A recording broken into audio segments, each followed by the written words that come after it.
नमस्कार बच्चों, आप सभी का स्वागत है आपके अपने यूट्यूब चैनल साइकोलॉजी वाले गुरुजी में। तो आज की इस क्लास में हम मनोविज्ञान के जिस महत्वपूर्ण टॉपिक के बारे में बात करने वाले हैं, उस टॉपिक का नाम है बुद्धि की प्रकृति और बुद्धि की परिभाषाएं क्या है। इसके बारे में हम आज की क्लास में हम जानने वाले हैं। इसलिए आप लोग जो है वीडियो को लास्ट तक ज़रूर वॉच कीजिएगा और चैनल पर नए हैं तो चैनल को अभी सब्सक्राइब करके बेल नोटिफिकेशन को ऑन कर दीजिएगा, क्योंकि इस चैनल पर साइकोलॉजी से रिलेटेड इसी प्रकार के कंटेंट मैं अपलोड करता रहता हूं। तो चलिए बिना किसी देरी के आज की क्लास को हम शुरू करते हैं। देखिए, बुद्धि एक ऐसा शब्द है जिसे हम अपने दैनिक जीवन के बोलचाल की भाषा में इसका हम प्रयोग करते रहते हैं। बुद्धि का समान रूप में हम अर्थ ये निकालते हैं, कोई बच्चा पढ़ने लिखने में तेज है या तेजी से सीख रहा है, अच्छा स्मरण शक्ति है, तर्क करने की योग्यता अच्छा है, तो इसे हम क्या कहेंगे? बुद्धि है। और कोई किसी के पास ये अगर ये योग्यता नहीं है तो उसे हम कहेंगे उसके पास बुद्धि नहीं है। लेकिन मनोविज्ञान में बुद्धि का अर्थ थोड़ा इससे जो है हट के लगाया गया है या हट के बताया गया है। तो मनोविज्ञान में बुद्धि का क्या अर्थ होता है, वही चलिए हम आपको बताते हैं। देखिए, बुद्धि शब्द का प्रयोग सर्वप्रथम 1885 में किसने किया था? फ्रांसीसी गाल्टन ने किया था। मोस्ट इंपॉर्टेंट क्वेश्चन, ऑब्जेक्टिव बहुविकल्पी प्रश्न में सबसे इम्पोर्टेंट क्वेश्चन है। ठीक है, और अब बात करते हैं बुद्धि का शाब्दिक अर्थ के हिसाब से बुद्धि क्या होता है। तो देखिए, शाब्दिक अर्थ भी दो है बुद्धि का। सबसे पहले पहला शाब्दिक अर्थ क्या है उसको समझते हैं। तो देखिए, बुद्धि का शाब्दिक अर्थ है समझने, किसी चीज़ को अच्छे से समझने, अच्छे से जानने और विचार करने की जो शक्ति होती है, उसी को क्या कहते हैं? हम बुद्धि कहते हैं। जैसे क्लास में हमको पढ़ाया जा रहा है कोई चीज़, अगर हम अच्छे से उसको समझ जा रहे हैं तो ये कहा जाएगा कि हमारे पास बुद्धि है।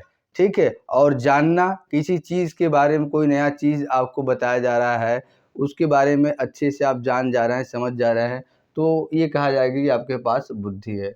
और विचार करने की शक्ति, कोई मैं आपको टॉपिक दे दूं, इस पे जो है आपको विचार करना है, थिंकिंग करना है, थिंक करके अपने हिसाब से कुछ व्यक्त करना है, यदि योग्यता आपके पास है तो कहा जाएगा कि आपके पास बुद्धि है। देखिए, यह संस्कृत धातु बुद्ध या बुद्ध से बना है। ठीक है, यह जो बुद्धि शब्द है वो संस्कृत धातु के बुद्ध या बुद्ध से बना है, जिसका अर्थ क्या होता है? जानना, नोविंग। ठीक है, सचेत होना, मतलब हमेशा जो है हम सचेत होना मतलब क्या होता है? होश में रहें। ठीक है, हमेशा जो है हम नई नई चीज़ों को जानने और समझने के बारे में सचेत रहें। ठीक है, या जागरूक होना। ठीक है, हमारे अंदर अवेयरनेस पाया जाए, चाहे वो शिक्षा के प्रति हो, चाहे वो किसी और चीज़ के प्रति हो, हम हर चीज़ के प्रति क्या है? जागरूक हो, जिससे हमें कोई जो है मूर्ख न बना सके। तो इसे हम क्या बोलेंगे? इसे हम बुद्धि बोलेंगे। तो ये संस्कृत के हिसाब से बुद्धि का अर्थ क्या होता है शाब्दिक, मैंने आपको बताया। अब मैं आपको एक और अर्थ बताता हूँ अंग्रेजी के हिसाब से। देखिए, एक अन्य अर्थ है बुद्धि का, अंग्रेजी रूपांतरण इंटेलिजेंस है। यानी कि बुद्धि को अंग्रेजी में क्या कहते हैं? इंटेलिजेंस कहते हैं। और इंटेलिजेंस शब्द लैटिन भाषा के दो शब्दों इंटर और लिगियर से मिलकर बना है। यहाँ पे इंटर का मतलब होता है योग्यता से और लिगियर का मतलब होता है चुनना या पढ़ने से होता है। तो इस हिसाब से हम देखें तो इसका अर्थ हुआ चुनने की क्षमता या जानकारी के बीच चयन करने, चुनने की क्षमता या जानकारी के बीच फिर चयन करने की योग्यता। ठीक है, इस हिसाब से अगर हम देखें तो इसका मतलब होगा, जैसे हमारे सामने कई प्रकार की वस्तुएं हैं या कई चीज़ें हैं, तो उनमें क्या है, अगर हमारे पास बुद्धि होगी तो उनमें क्या है? चुनने की क्षमता, उनमें से जो बेस्ट होगा उसको हम सेलेक्ट कर लेंगे। तो ये चुनने की क्षमता हो गई। और क्या हो गई? चयन करने की योग्यता। वही चुनने की क्षमता या सिलेक्शन करने की योग्यता यदि आपके पास है तो आपको माना जाएगा ये कि आपके पास बुद्धि है। तो ये बुद्धि का जो शाब्दिक अर्थ होता है, मैंने आपको इसके बारे में बताया। अब बुद्धि की परिभाषाएं क्या हैं इसको देख लेते हैं। तो एकदम 60 परिभाषाएं हमने ली हैं, जिसको आपको याद करने में भी सुविधा होने वाली है। सबसे पहला हमने परिभाषा लिया है बकिंघम के अनुसार। ये कहते हैं कि बुद्धि सीखने की योग्यता है। अगर कोई चीज़ आपको सिखाया जा रहा है, अगर उसको आप सीख जा रहे हैं, तो आपके पास क्या है? सीखने की योग्यता है और आपके पास बुद्धि है। ठीक है, टर्मन कहते हैं बुद्धि अमूर्त चिंतन की योग्यता है। ठीक है, बुद्धि जो एक कॉन्सेप्ट है वो बुद्धि को देखा नहीं जा सकता है, इसको छुआ नहीं जा सकता है, बस महसूस किया जा सकता है। कोई व्यक्ति या अच्छे से पढ़ रहा है, लिख रहा है, तो हम कहेंगे इसके पास बुद्धि है। तो ये कह रहा है अमूर्त चिंतन की योग्यता है। बुद्धि क्या है? किसी बुद्धि ऐसी वस्तु जो इस संसार में मौजूद है उस पे तो चिंतन करता ही है, साथ ही साथ ऐसी वस्तु जो संसार में नहीं मौजूद है उनमें भी चिंतन करने की योग्यता क्या है? बुद्धि है। जैसे जो मनोवैज्ञानिक या वैज्ञानिक होते हैं, नए नए चीज़ों का आविष्कार करते हैं जो इस यूनिवर्स में या ब्रह्मांड में नहीं होता है, तो वो क्या करते हैं? अमूर्त चिंतन करते हैं। तो ये माना जाएगा कि बुद्धि उनके पास हाई है। वुडवर्थ कहते हैं बुद्धि कार्य करने की एक विधि है। जैसे 10 लोग हैं क्लास में, कोई मैं कार्य दे दूं, ठीक है, वो कार्य करने के लिए 10 लोग को मैं दे दूं, एक ही कार्य दे दूं। अब उस व्यक्ति को हर व्यक्ति अपनी बुद्धि के हिसाब से अलग अलग करेगा। तो जो व्यक्ति जो है उस कार्य को सबसे बेस्ट तरीके से करेगा, हम ये मानेंगे उसके पास क्या है? बुद्धि ज़्यादा है। तो बुद्धि क्या है? आप जो भी कार्य करते हैं उसको किस प्रकार से करते हैं, किस तरीके से करते हैं, उसको भी हम बुद्धि कहते हैं। वुडवर्थ ये बात कहते हैं। स्टर्न कहते हैं कि नवीन परिस्थिति, नए परिस्थिति में, नए सिचुएशन में के साथ समायोजन की योग्यता, अपने आप को ढालने की योग्यता क्या है? बुद्धि है। मतलब परिस्थिति कैसी भी हो उस हिसाब से अपने आप को ढालने की योग्यता क्या कहलाती है? बुद्धि कहलाती है। ये स्टर्न महोदय कहते हैं।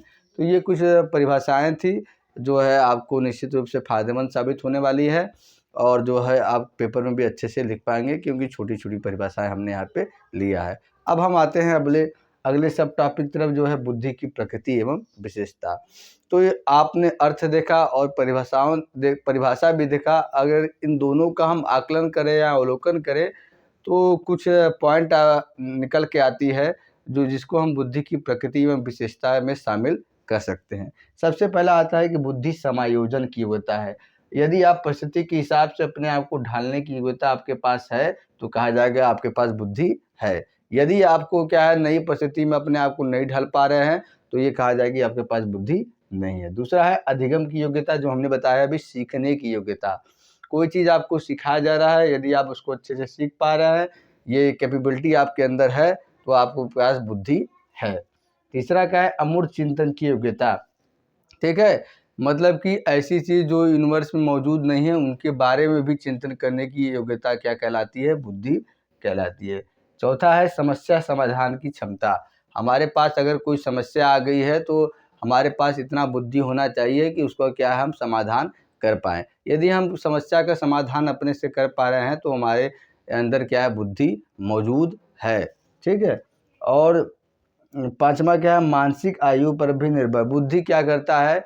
मानसिक आयु पे भी डिपेंड करता है। अब ये मानसिक आयु क्या होता है, शारीरिक आयु क्या होता है, इसको जब हम आईक्यू पढ़ाएंगे यानी कि बुद्धि लब्धि पढ़ाएंगे तो आपको मानसिक आयु और शारीरिक आयु क्लियर कर देंगे। वैसे आप लोग से मैं पूछता हूँ कि मानसिक आयु किसे कहते हैं?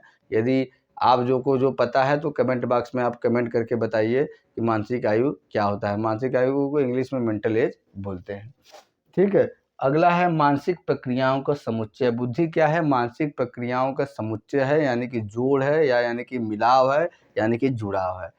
कि इसका मतलब ये हुआ कि जो विभिन्न प्रकार की मानसिक प्रक्रियाएं होती है, जैसे समस्या समाधान की क्षमता, तर्क और निर्णय करने की क्षमता, ये सब क्या होता है?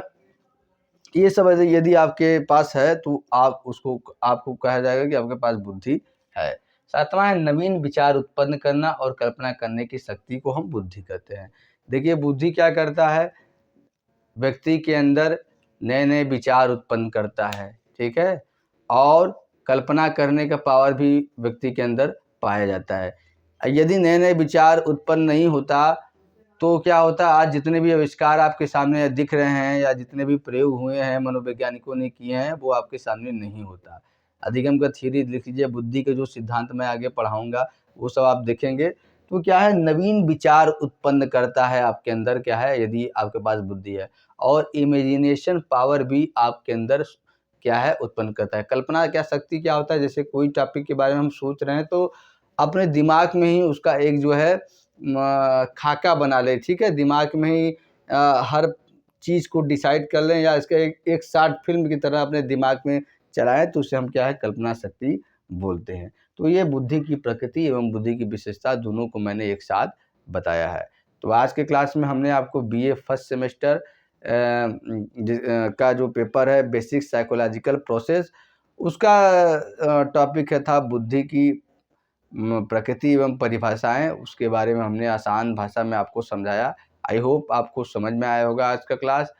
अगर क्लास पसंद आया तो वीडियो को लाइक ज़रूर कर दीजिएगा, और इसी तरह की वीडियो प्राप्त करने के लिए साइकोलॉजी वाले गुरुजी यूट्यूब चैनल को अभी सब्सक्राइब जरूर कर दीजिएगा। तो चलिए मिलते हैं नेक्स्ट क्लास में किसी अन्य महत्वपूर्ण टॉपिक के साथ। तब तक आप सभी बच्चों का बहुत बहुत धन्यवाद। जय हिंद, जय भारत।